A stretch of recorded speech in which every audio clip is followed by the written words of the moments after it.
तळायला तरीसुद्धा पुरणार नाही असे हे तिप्पट ते चौपट फुलणारे साबुदाणा आणि बटाट्याचे पापड आज आपण बघणार आहोत.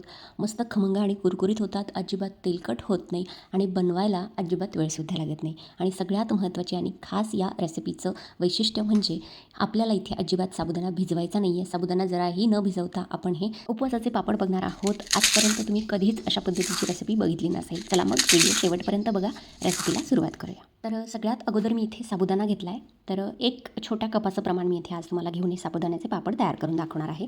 तुम्हाला 1 किलो 2 किलो जेवढ्या प्रमाणात बनवायचे त्याचं प्रमाणसुद्धा खाली दिलेलं आहे. तर 1 कप साबुदाणा सगळ्यात अगोदर तर आपण कढईमध्ये मंद गॅसवरती 5 ते 6 मिनटं भाजून घेणार आहोत. साबुदाणा जास्त क्वांटिटीमध्ये असेल तर भाजायला थोडासा वेळ जास्त लागू शकतो. गॅसची फ्लेम आपल्याला कुठेही मोठी करायची नाही. लो टू मीडियम फ्लेमवरती आपल्याला साबुदाणा थोडासा फुलेपर्यंत भाजून घ्यायचा आहे, पण याचा रंग आपल्याला बदलू द्यायचा नाही आहे. बघू शकता साबुदाणा थोडासा भाजायला लागला की चटचट असा आवाज येतो आणि साबुदाणा थोडासा फुलायला लागतो. आता आपण साबुदाणा पूर्णपणे अशा पद्धतीने थंड करून घेतला आहे आणि थंड झाल्यानंतरच आपल्याला मिक्सरला याची छान बारीक फाईन अशी पावडर करून घ्यायची. शक्यतोवर याची पावडर तयार करताना जेवढी बारीक आपल्याला ग्राइंड करता येईल तेवढी बारीक करून घ्यायची, म्हणजे आपला जो साबुदाण्याचा पापड आहे एकसारखा येतो, त्याच्यामध्ये कणी वगैरे राहण्याची शक्यता नसते. तर थोडेसे याच्यामध्ये साबुदाण्याचे कण राहतातच मिक्सरला फिरवल्यामुळे, म्हणून मी इथे दक्षता म्हणून चाळणीने एकदा याला चाळून घेते. जास्त क्वांटिटीमध्ये असेल, किलो 2 किलो 5 किलोचे पापड, तर नक्की चाळून घ्या. आता ही कणी परत आपण फिरवून मिक्सरमध्ये याची पावडर तयार करून याच्यामध्ये मिक्स करू शकतो, पण डायरेक्ट ही कणी अशीच्या अशी घालायची नाही. तर आता इथे साबुदाण्याचं हे पीठ किंवा साबुदाण्याची छान फाईन अशी पावडर तयार आहे. त्यानंतर मी इथे कच्चा बटाटा घेतला आहे. बटाटा उकडलेला सुद्धा घेतलेला नाही आहे. तर एक कच्चा बटाटा मी इथे 1 कप साबुदाण्यासाठी घेतलेला आहे. तर अशा पद्धतीने आपल्याला बटाट्याचा किस इथे पाडून घ्यायचा आहे प्लेटमध्ये. जास्त क्वांटिटीमध्ये बटाटे असतील किंवा जास्त पापड करणार असाल तर हा जो किस आहे तो प्लेटमध्ये न पाडता डायरेक्ट पाण्यामध्ये पाडायचा. आज इथे कमी क्वांटिटी होती म्हणून मी इथे आधी किस पाडून घेतला, नंतर याला लगेचच पाण्याने स्वच्छ 2 ते 3 वेळेस धुवून घेतलं आहे. ह्याच्यामधलं पाणी आता बऱ्यापैकी गढूळ आहे, ह्याच्यामध्ये स्टार्च असतं, म्हणून 4 ते 5 वेळेस धुवून घेतल्यानंतर हा जो बटाट्याचा किस आहे तो आपल्याला पाण्यातच ठेवून घ्यायचा आहे. स्वच्छ पाणी आता दिसू लागले, भरपूर वेळेस धुवून घेतलेला आहे. त्यानंतर आता कढईमध्ये मी इथे ज्या कपाने आपण साबुदाणा मोजून घेतलेला होता त्याच कपाने मोजून मी इथे टोटल 6 कप पाणी घेते. साबुदाण्याचे पापड जास्त क्वांटिटीमध्ये करत असताना, म्हणजे किलोचं जरी करत असाल तरीसुद्धा तो साबुदाणा कुठल्याही पातेल्याने किंवा भांड्याने मोजून घ्या, म्हणजे पाण्याचं प्रमाण तुम्हाला याच्यामध्ये घ्यायला सोपं पडेल. तर आता आपण जी साबुदाण्याची पावडर तयार करून घेतली आहे ना, ती याच्यामध्ये अशा पद्धतीने थोडी थोडी मिक्स करून घ्यायची. पाणी मी इथे थंड नॉर्मलच घेतलेलं होतं, गरम पाणीसुद्धा इथे घ्यायची गरज नाही आहे. थंड पाण्यामध्येच आपण हा जो साबुदाणा आहे अशा पद्धतीने मिक्स करून घेणार आहोत. पाण्याचं प्रमाण या पापडामध्ये खूप जास्त महत्त्वाचं आहे, नाहीतर आपले जे पापड आहे ते व्यवस्थित होणार नाही. साबुदाण्याची पावडर याच्यामध्ये व्यवस्थितपणे मिक्स झाल्यानंतर अजून मी इथे 3 कप पाणी घातलेलं आहे, म्हणजे संपूर्ण टोटल पाणी मी इथे आतापर्यंत 9 कप घातलेलं आहे.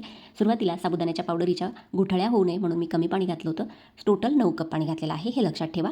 त्यानंतर अर्धा चमचा मी इथे मीठ घातलेला आहे. वाळवणीच्या पदार्थामध्ये मीठ खूप जास्त प्रमाणात घालायचं नाही, कारण वाळल्यानंतर त्याचा आकार कमी होतो आणि आपला वाळवणीचा प्रकार किंवा पदार्थ पापड खारट होण्याची शक्यता असते. आता आपण हे साबुदाण्याच्या पिठाचं जे मिश्रण आहे, पाणी आहे, ते गॅसवरती लो फ्लेमवरती शिजवून घेणार आहोत. तर हे किती वेळ शिजवायचं ते सुद्धा व्हिडिओमध्ये सांगितलेलं आहे. तर आता 10 मिनटं मी कंटिन्यू याला लो टू मीडियम फ्लेमवरती शिजवून घेतलं आहे. सतत याला हलवत राहायचं, नाहीतर मग खाली मिश्रण लागलं की करपल्यासारखं होतं. आता इथे मिश्रण शिजवून 10 मिनटं झालेली आहेत. जो आपण बटाट्याचा किस पाण्यामध्ये ठेवलेला होता तो एका चाळणीमध्ये निथळून घ्यायचा आणि लगेचच हा जो कच्चा बटाट्याचा किस आहे तो याच्यामध्ये आपण घालून घेतलेला आहे. 10 मिनटं मिश्रण शिजल्यावरच आपल्याला बटाट्याचा किस घालायचा आहे, सुरुवातीला घालायचा नाही, कारण बटाट्याचा किस शिजायला जास्त वेळ लागत नाही, 10 मिनटं पुरेसे होतात, म्हणून आपण सुरुवातीला 10 मिनटं शिजवून घेतलं आहे. आता 10 मिनटं झाल्यानंतर बटाट्याचा किस घातल्यानंतर आपल्याला अजून 5 मिनिटांपर्यंत हे शिजवून घ्यायचं आहे. तर संपूर्ण टोटल हा जो चिक आहे तो किती मिनटं शिजवायचा हे सुद्धा व्हिडिओमध्ये सांगते आहे. तर आता 15 मिनटं इथे हे मिश्रण शिजवून झालं आहे आणि बऱ्यापैकी हे काचेसारखं ट्रान्सपरंट दिसायला लागलेलं आहे. बटाट्याचा किस सुद्धा इथे छान मऊसूत असा शिजलेला आहे. यासोबतच या पापडामध्ये तिखटपणासाठी मी थोडीशी हिरवी मिरची चिरून घातलेली आहे. जर तुम्हाला जास्त तिखट आवडत असेल तर हिरव्या मिरचीचा ठेचा सुद्धा इथे घातला तरीही चालेल. तर आता आपण मिरची घातल्यानंतर अजून 5 मिनटं, म्हणजे आता मिश्रण सुरुवातीला ठेवल्यापासून 20 मिनटं इथे झालेली आहेत आणि मस्त पांढरा शुभ्र काचेसारखा ट्रान्सपरंट आपला हा जो पापडांचा चिक आहे तो दिसायला लागलेला आहे. आता आपल्याला हे मिश्रण एका प्लेटमध्ये अशा पद्धतीने पसरवून बघायचं आहे. बघू शकता खूप लगेचच ओघळ येतोय असं होत नाही आहे, थोडासा आकार धरू लागला आहे, म्हणजे आपलं चीक जो आहे किंवा पापडांचं मिश्रण आहे ते इथे पापडांसाठी तयार आहे. तर टोटल मी इथे 20 मिनटं हे मिश्रण शिजवून घेतलं आहे. यापेक्षा कमी किंवा जास्त शिजवायचं नाही. त्यानंतर आपण एक प्लॅस्टिकची शीट इथे अंथरलेली आहे, त्यावरती आपल्याला हे जे पापड आहे ते अशा पद्धतीने, जसे आपण पळी पापड नॉर्मली घालतो त्याच पद्धतीने चमच्याने हलकंसं पसरवून घ्यायचं आहे. खूप जास्त नाही पसरवायचं, कारण हे पापड खूप पातळ होतात, नंतर खूप ट्रान्सपरंट होतात, म्हणून जास्त याला पसरवायचं नाही, नाहीतर मग जास्त पातळ झाले की तेलकट होण्याची सुद्धा शक्यता असते. तर अशा पद्धतीने आपण हे जे पापड आहे प्लास्टिकच्या शीटवरती किंवा कॉटनच्या कापडावरती सुद्धा घालून घेऊ शकतो. पण प्लास्टिकची शीटच वापरा, कॉटनच्या कापडावरती चिकटण्याची शक्यता असते. तर हे प्लास्टिकचं शीट थोडंसं पापड घालायला सोपं पडतं. आता आपण 1 ते 2 दिवस हे जे पापड आहे उन्हामध्ये सुकवून घेऊया. खरं तर कडक ऊन असेल तर एका दिवसातच सुकतात. तर आणि जर उन्हाची सोय नसेल तर घरामध्ये फॅन खाली सुद्धा तुम्ही हे सुकवून नंतर ताटामध्ये ऊन दाखवू शकता.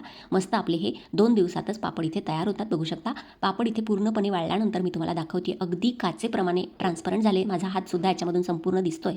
मस्त हे पापड तयार होतात. आकाराला आता लहान जरी दिसत असले तरीसुद्धा तळल्यानंतर कढईसुद्धा पुरत नाही. इतके मस्त छान फुलतात हे पापड, पांढरे शुभ्र होतात आणि उपवासाचा हा प्रकार खूप जास्त सोपा आणि मस्त आहे. तर आता हा जो पापड आहे तुम्हाला तेलामध्ये तळून दाखवते. बघू शकता दुप्पट ते तिप्पट आपले हे जे पापड आहेत ते फुलायला सुरुवात झालेली आहे आणि अजिबात तेलकट होत नाही विशेष म्हणजे. आणि हे पापड तयार करण्यासाठी आपल्याला कुठलीही पूर्वतयारी करण्याची गरज पडत नाही की साबुदाणा भिजवा, रात्री भिजत घाला, बटाटे उकडून घ्या, असंही काही टेन्शन नाही आहे. लगेचच साबुदाण्याची पावडर तयार करून आणि कच्चे बटाटे याच्यामध्ये किसून आपण हे मस्त तिप्पट ते चौपट फुलणारे पापड इथे तयार करू शकतो. तर आय होप आजची रेसिपी तुम्हाला आवडली असेल. आजच्या रेसिपीला लाईक, कमेंट, शेअर आणि आपल्या चॅनलला सबस्क्राईब करायला सुद्धा विसरू नका. चला भेटूया अशाच एखाद्या नवीन व्हिडिओसोबत किंवा एखाद्या हटके रेसिपीसोबत. तोपर्यंत धन्यवाद. Thanks for watching. Take care. Bye bye.